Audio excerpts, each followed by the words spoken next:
Assalamualaikum warahmatullahi wabarakatuh. Syekh Abdul Qadir Al-Jailani memang memiliki akhlak dan perilaku yang sangat mulia.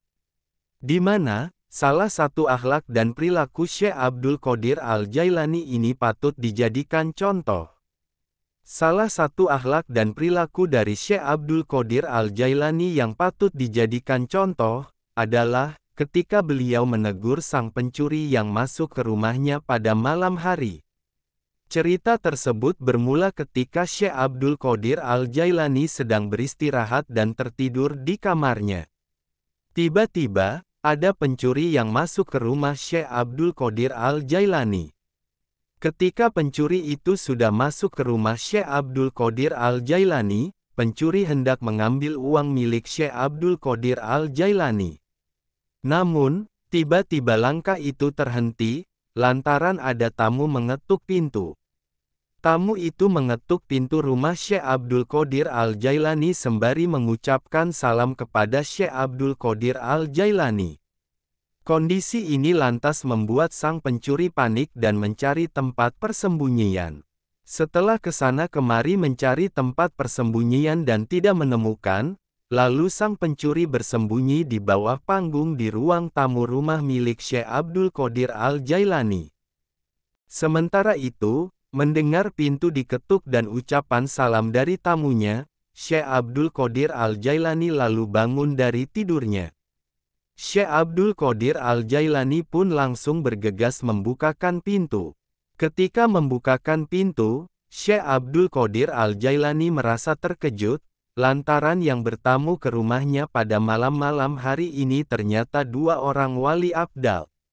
Dua orang wali abdal ini pun langsung mengutarakan maksud dan tujuan kedatangan mereka menemui Syekh Abdul Qadir Al-Jailani pada waktu malam-malam hari ini. Wahai Syekh, kami memohon maaf telah datang kepadamu malam ini. Kami membawa kabar, ada wali yang meninggal dunia malam ini. Sebagai Sultanul Aulia, engkaulah yang bisa memutuskan gantinya, ucapnya. Sebagaimana diketahui, Syekh Abdul Qadir Al-Jailani memang merupakan Sultanul Aulia atau rajanya para wali. Tak heran, jika ada wali yang meninggal dunia, Syekh Abdul Qadir Al-Jailani lah yang menentukan pengganti makom wali selanjutnya.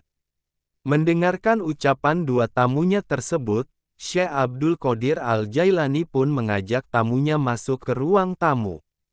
Ketiganya pun membahas siapa sosok yang pas menggantikan wali yang meninggal tersebut. Syekh Abdul Qadir Al-Jailani bersama dua tamunya duduk di atas panggung ruang tamu rumahnya, di mana di bawah panggung tersebut ada pencuri yang sedang bersembunyi. Mendengar cerita dari para wali abdal yang bertamu ke rumahnya, Syekh Abdul Qadir Al-Jailani lalu melihat jam. Ternyata, Syekh Abdul Qadir Al-Jailani melihat menunjukkan pukul 2 dini hari.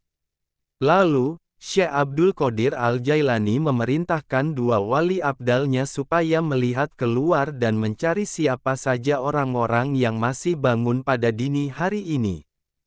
Kalau ada yang masih bangun dini hari ini, panggil. Saya akan gantikan kepada dia makom wali ini, ujar Syekh Abdul Qadir Al-Jailani. Dan ternyata, dua wali abdal tersebut tidak menemukan orang-orang yang masih bangun dini hari ini. Lalu, Syekh Abdul Qadir Al-Jailani minta ditunda keesokan harinya untuk menunjuk makom wali. Namun, para wali abdal meminta Syekh Abdul Qadir Jailani supaya tidak menunda penunjukan makom wali. Mendengar itu, Syekh Abdul Qadir Al-Jailani pun dilanda kebingungan. Saat dilanda kebingungan, Syekh Abdul Qadir Al-Jailani pun tiba-tiba mengungkapkan hal mengejutkan, bahwa di dalam rumahnya tersebut ada seseorang yang belum tidur. Lalu, Syekh Abdul Qadir Al-Jailani mengetuk panggung tempat sang pencuri bersembunyi. Syekh Abdul Qadir Al-Jailani pun meminta kepada sang pencuri untuk keluar dari bawah panggung. Saat sang pencuri keluar, Syekh Abdul Qadir Al-Jailani pun menasehati pencuri tersebut. Mendengar nasihat dari Syekh Abdul Qadir Al-Jailani, sang pencuri pun menangis sejadi-jadinya. Karena, Syekh Abdul Qadir Al-Jailani ketika menasehati seseorang memang dari hati ke hati, tidak ada campuran riya. Sehingga, sang pencuri pun bertaubat kepada Allah Subhanahu wa Ta'ala. Sang pencuri pun mengambil wudhu dan salat 2 rakaat. Kemudian, Syekh Abdul Qadir Al-Jailani berkata kepada para wali abdal, supaya memberikan makom wali yang meninggal kepada pencuri itu. Masya Allah, masuk ke rumah wali untuk mencuri, ternyata pulangnya ditunjuk menjadi waliullah.